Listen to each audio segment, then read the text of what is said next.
कक्षा 6 की विज्ञान की किताब से लिए गए हैं। कभी-कभी ऐसा होता है ना कि सबसे गहरे सच और सबसे बड़े आइडियाज बहुत ही सरल जगहों पर छिपे होते हैं।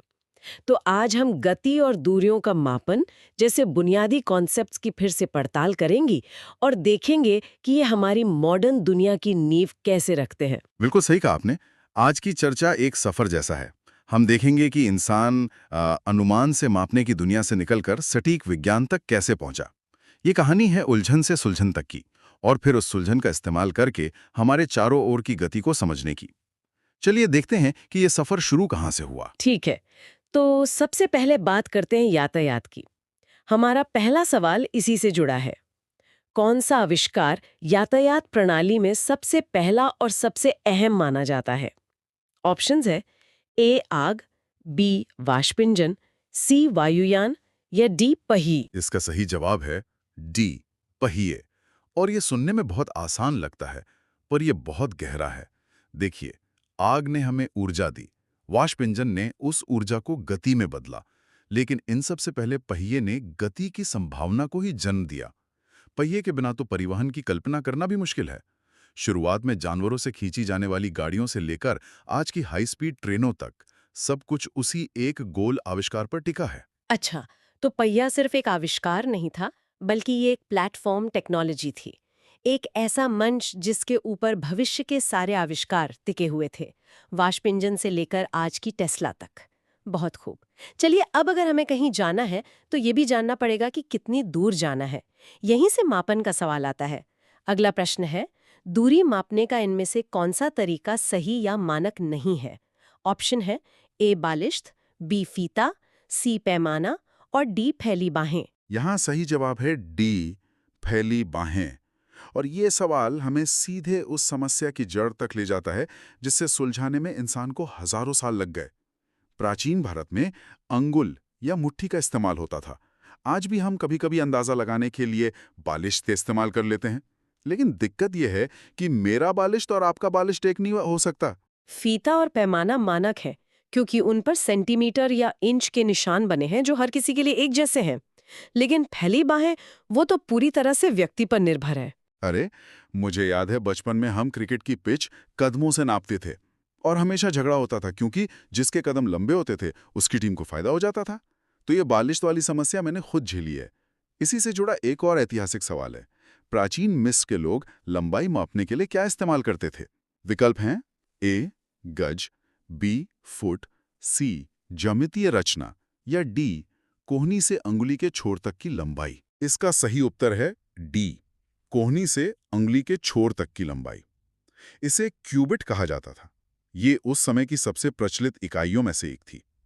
लेकिन सोचिए, इसमें भी वही समस्या थी।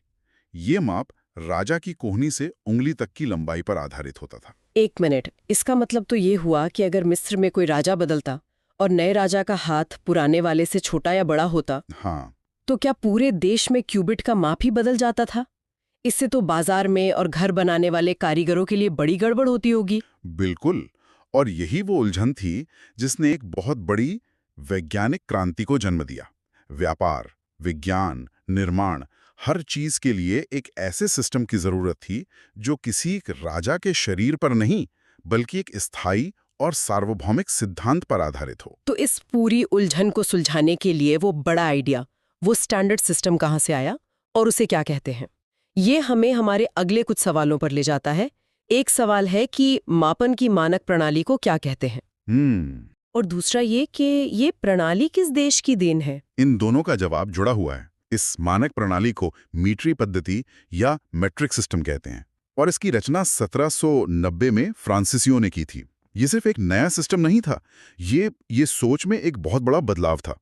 पहली बार माप किसी राजा के हाथ या पैर की लंबाई पर आधारित नहीं था, बल्कि तर्क और विज्ञान पर आधारित था। ये उस समय की वैज्ञानिक क्रांति का सीधा नतीजा था, दुनिया को समझने का एक लोकतांत्रिक और सार्वभौमिक तरीका। वाह, ये तो वाकई एक बहुत बड़ा कदम था।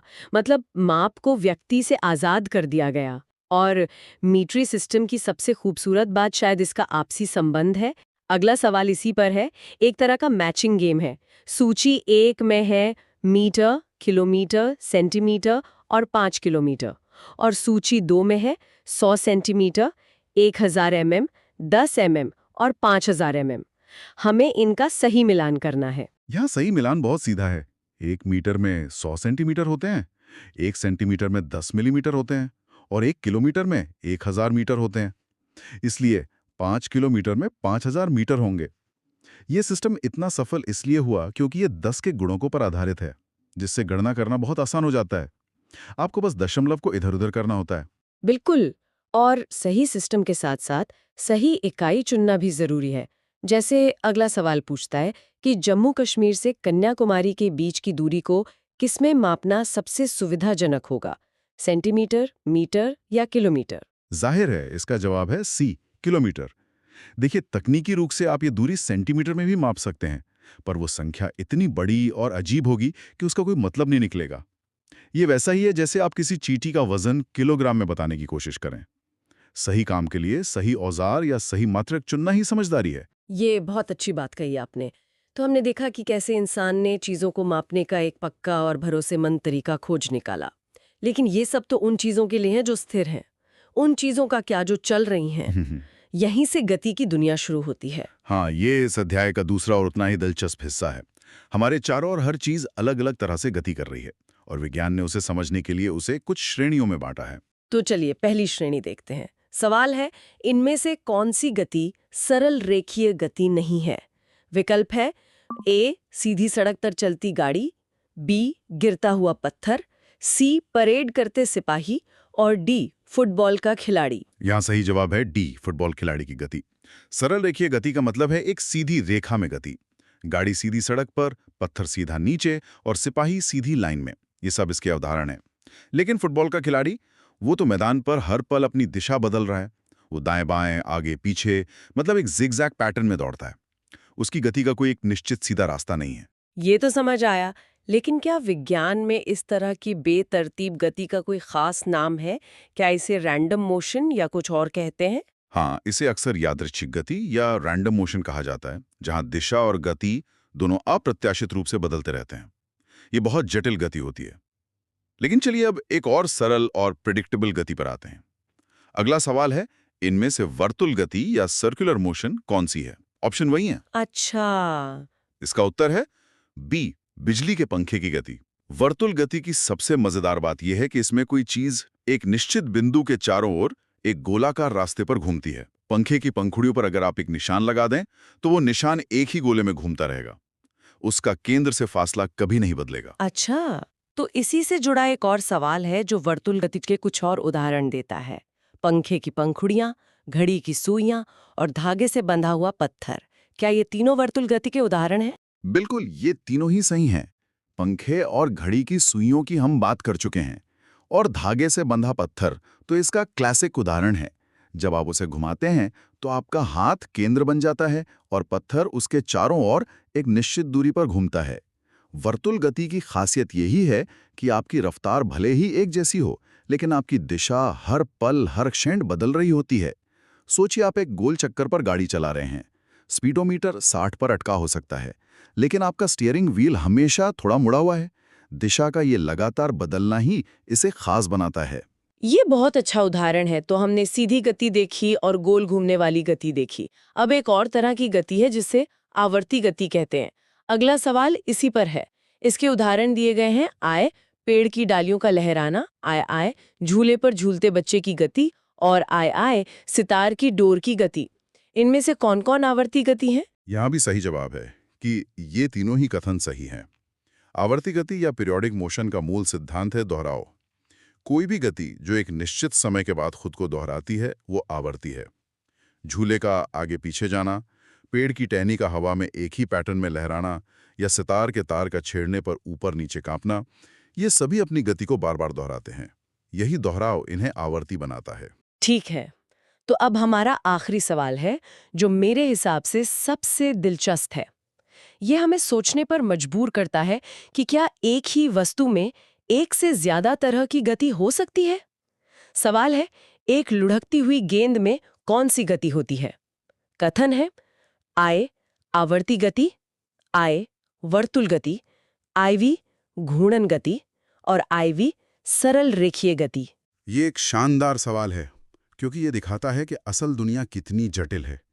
इसका सही उत्तर है सी, कथन 3 और 4। जब कोई गेंद जमीन पर लुढ़कती है तो वो एक साथ दो काम कर रही होती हैं। एक, वो आगे बढ़ रही है, ये हुई उसकी सरल रेखीय गति, और दूसरा, वो अपनी ही धुरी पर घूम भी रही है। इसे कहते हैं घूर्णन गति, यानी रोटेशनल मोशन। तो गेंद एक ही समय में आगे भी जा रही है और घूम भी रही है। तो आज हमने यातायात के शुरुआती आविष्कार से लेकर मापन के मानक इकाइयों तक का सफर तय किया और फिर हमने गति के अलग-अलग प्रकारों को समझा, सीधी, गोल और दोहराई जाने वाली गति। इस पूरी चर्चा का सार यही है कि हमारे आसपास की दुनिया को समझने के लिए इन बुनियादी अवधारणाओं को समझना कितना जरूरी है। बिल्कुल। और अंत में श्रोताओं के लिए एक विचार। हमने देखा कि एक लुढ़कती हुई गेंद में एक ही समय में सरल रेखीय और घूर्णन गति दोनों होती हैं। अब जरा अपने चारों ओर देखिए। क्या अपने दैनिक जीवन में ऐसी और चीजों के बारे में सोचा जा सकता है जिनमें एक साथ एक से अधिक प्रकार की गति हो रही हो?